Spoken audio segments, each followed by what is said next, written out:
Time to float.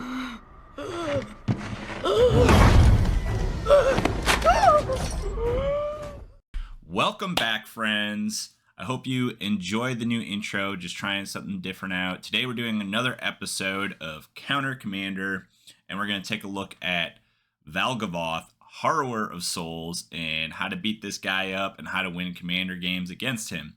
I'm Adam, and this is Commander Tax. Valgavoth, Harrower of Souls. It's 2, a black and a red Elder Demon, flying, ward, pay 2 life. Whenever an opponent loses life for the first time during each of their turns, put a 1/1 counter on Valgavoth and draw a card. So this is a group slug deck, most likely. And what that means is it's the opposite of group hug. Instead of spreading love and card draw around the table, you're spreading hate and damage. So this uses things like Sheldred the Apocalypse. So every time you draw a card, you take 2 damage. Mana Barbs, every time you tap a mana, you take 1 damage. And just a really mean deck. So we're going to find some ways to deal with some of the things that Valgavoth wants to do. And we got a few categories today. Let's get into them. Dealing with pings. Okay, so how are we going to deal with getting pinged to death? Well, to start with, you're going to need some enchantment removal. And you're going to probably want to have white or green colors in your deck because those are the best colors for removing enchantments. So the first card here is Aura Shards. This is a spicy card, but we're also playing against a spicy commander. So this is 1, a green and a white, and it's whenever a creature enters the battlefield, destroy target artifact or enchantment. So you can play creatures and continually remove their enchantments, and because they're in Rakdos, Rakdos has a really hard time removing enchantments. The best thing they can do is like Chaos Warp your enchantment, and that's about it. There's not a whole lot of options there. Moving on, the next card we're going to talk about, and this card's awesome. I don't know why I never knew this card existed or why I've overlooked this so many times, but I can tell you this is going to go in a lot of white decks. This is the Wanderer. It's 3 and a white Planeswalker that just reads prevent all non-combat damage to be dealt to you and other permanents you control. So as long as this is on the board, you're not going to take any non-combat damage. And then it's got a pay 2 loyalty ability where you can exile a target creature with power 4 or greater. You can use that twice before this is going to get knocked off the board. And here's the thing, like if you can just defend this, just having that text on there is awesome. So highly recommend, great card. Next up we have Hushbringer. It's 1 and a white. It's just a close to the ground, low cost, fairy 1/2 with flying and lifelink. And it's got this crazy text on it that reads, creatures entering the battlefield or dying don't cause abilities to trigger. So most decks have some form of ETB or LTB, formula. And so this is going to slow that down for Valgavoth and really for the entire table. Just a great card I wanted to highlight. Now we have Blessed Sanctuary. So it's just like I said, in red and black, you have a really hard time dealing with enchantments. And this is a really good one because it says for 3 and 2 whites, you can prevent all non-combat damage to be dealt to you and creatures you control. The only enchantment that I found that has this. This is a crazy card. And then whenever a non-token creature enters the battlefield, you create a 2/2 white unicorn creature. Not my favorite creature type, but you're going to build up an army of unicorns after a little bit of time and super strong to prevent non-combat damage because this is going to work against wheel decks, it's going to work against Aristocrats, and it's especially going to work against group slug. So great card. All right, now we're talking about Purity, 3 and 3 white. And this is kind of like that last card just on a stick. It's a flying 6/6, and it says if a spell or an ability would deal damage to you, prevent that damage, you gain life equal to the damage prevented this way.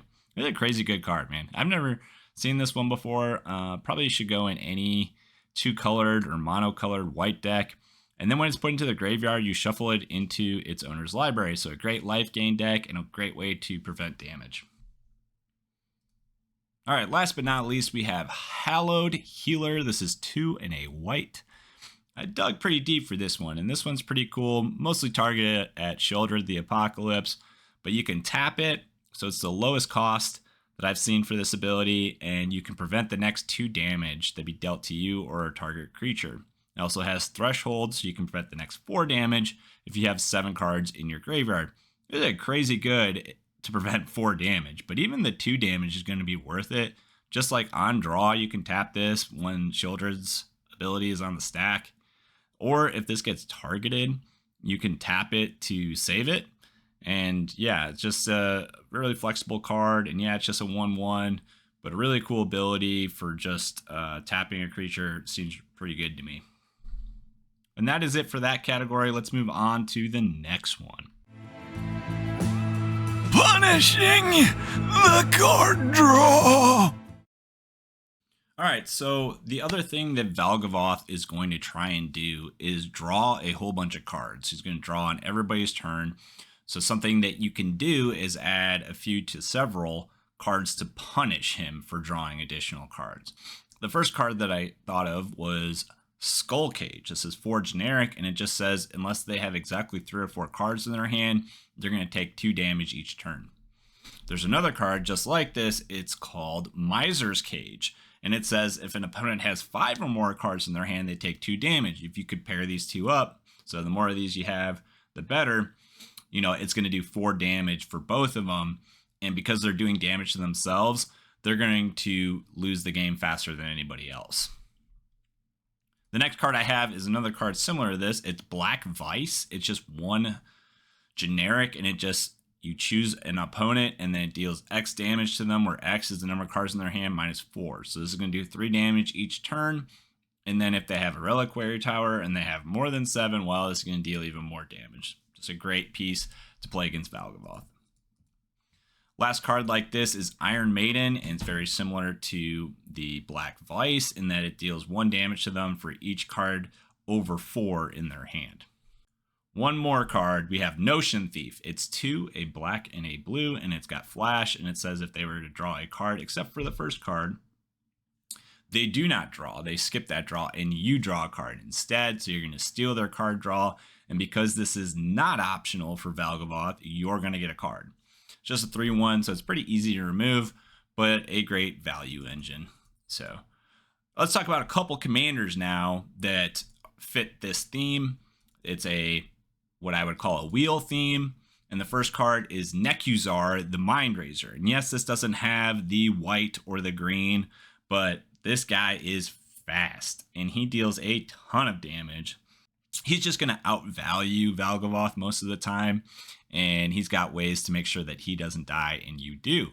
So at the beginning of a draw step, that player draws an additional card, and then anytime an opponent draws a card, it deals 1 damage to that player. Well, since Valgavoth is dealing damage and drawing cards, you can see why this does not pair well with Valgavoth.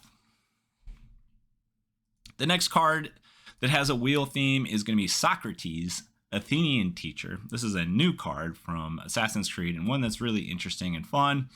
So you can tap Socrates, and for each creature that attacks and deals damage, you prevent that damage, and instead you and the controller draw half that many cards, rounded down. So basically you're just going to use this as a wheel engine, and you're going to wheel your opponent and find ways to deal damage to him using that, and then also, you know, get value for yourself. With Socrates, you got a couple of cool cards. You've got Chasm Skulker, so every time you draw a card, you put a 1/1 on this, and then when it dies, it blows up and creates a whole bunch of squid creatures. Squid buddies, as we like to call them in my group. Another card is Psychosis Crawler, and anytime you draw a card, each opponent loses 1 life. So if you're drawing a whole bunch of cards, obviously they're getting pinged down. And then you have Shabraz, of course, and Ominous Seas. Just some great staples that are going to benefit from wheel effects. Lifegain. Okay, so now we've dealt with how we're going to stop him from pinging us. We're going to punish him from drawing cards. What else can we do? Well, we can offset the life that we're going to lose with Lifegain. So the first card here is Comball, Console of Allocation. This is an Orzhov deck. So basically, a human advisor, whenever an opponent casts a non-creature spell, they lose 2 life and you gain 2 life. So every time he tries to play one of these enchantments that is going to burn you down, you're going to gain 2 life to kind of offset that a little bit. All right, so now we have one of my favorite cards of all time. It's Prosperous Innkeeper. It's 1 in a green, and when it enters, it creates a treasure token, and then anytime a creature enters the battlefield, you gain 1 life. So a little twist on Essence Warden, and just a slightly better version because it ramps you out a little bit too. All right, now we have Essence Channeler. This is 1 in a white. So this is just a way to get some benefit off of that life gain. And as long as you haven't lost life this turn, it has flying and vigilance. And then whenever you gain life, you put a 1/1 counter on this. And then whenever it dies, you get to move all those 1/1 counters to another creature. This is by far the best version of this card that they've released to date. And it just came out in Bloomburrow. All right, now we're going to talk about a card that everyone, I think, knows, and it's Soul Warden. It's just 1 white pip, and it's whenever another creature enters the battlefield, you gain 1 life. So it's not dependent on a creature coming into play on your side, like Prosperous Innkeeper. This is any creature. So when you're playing with 3 other people, you can see this is really good. Now let's talk about a little bit of enchantment removal that goes along with life gain, and we have Titan of Industry. This is an expensive card. It's a 7/7, but when it enters battlefield, you choose 2. You can destroy a target artifact or enchantment. You can gain 5 life. You can create a 4/4 Rhino, and you can put a shield counter on a creature you control. So in this case, we're going to be gaining life and destroying an enchantment, and then you get a 7/7 on top of it. This is really going to turn around a game against Valgavoth real fast. And next up, we have another green enchantment. It's 3 and 2 green pips. And at the beginning of your combat, you get to choose one of these. You can have creatures you control get 1/1 trample. You can have a target land tap for 3 mana instead of 1. You can draw a card if you control a creature with power 3 or greater, and then you gain 3 life. In general, this is a crazy value card and one that I love playing and seeing played because it's just a ton of fun. And that is the last actual card. Let's talk about a few commanders now.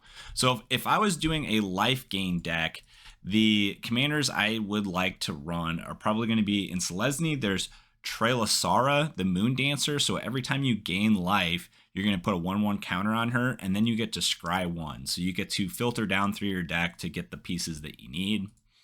Another commander, it's a new one. This is Zoraline, Cosmo Caller. It's 1 in Orzhov. And I rank this pretty low. If you ever watch my tier list, I'll tag it up here. But this card is cool, man. Like I think I undervalued this. Like I think there's something to this one. And especially as we get a little bit more bat synergy and bat cards, this is really going to grow in power.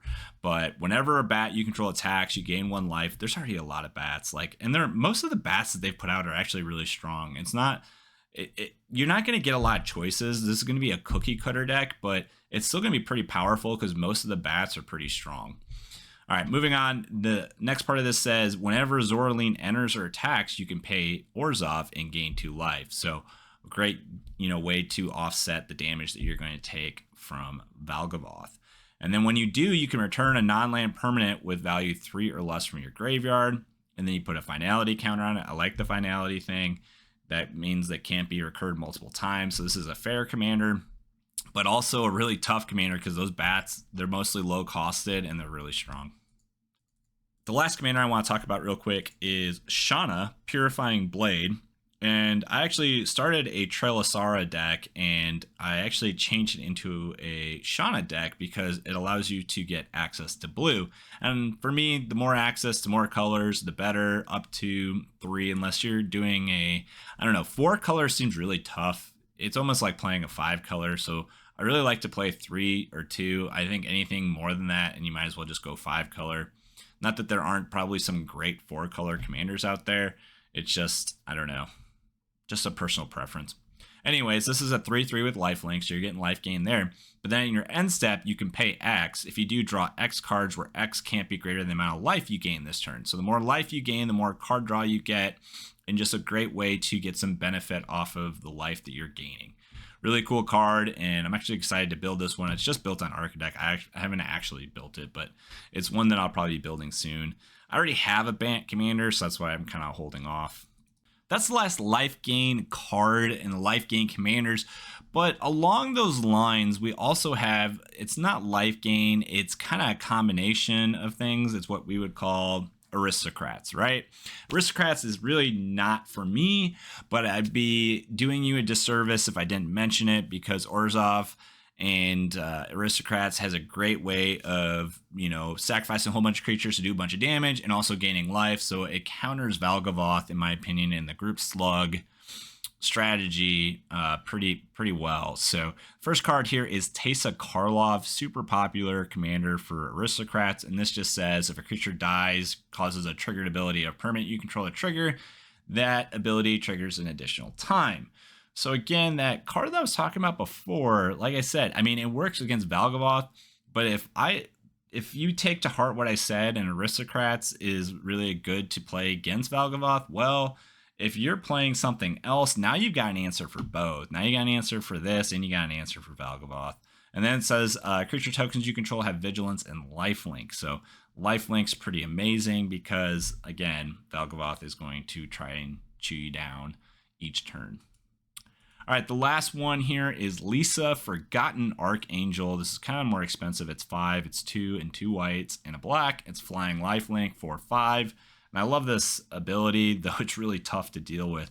Whenever another non-token creature you control dies, return that card to its owner's hand at the beginning of the next end step. So constantly being able to replay stuff. As I said, I think Magic's getting away from that, getting more towards finality counters, which I approve of. And lastly, it says, if a creature an opponent controls would die, you exile it instead. So no graveyard shenanigans for your friends, just for you. Orzhov can be punishing, to say the least. And that, everyone, is the video. Thanks for your time. I appreciate you swinging by. I'm literally 12 subscribers away from 100. That's my goal. So if you could like and subscribe, I'd really appreciate it. Till next time, this is Commander Tax, putting casual and casual commander. Peace.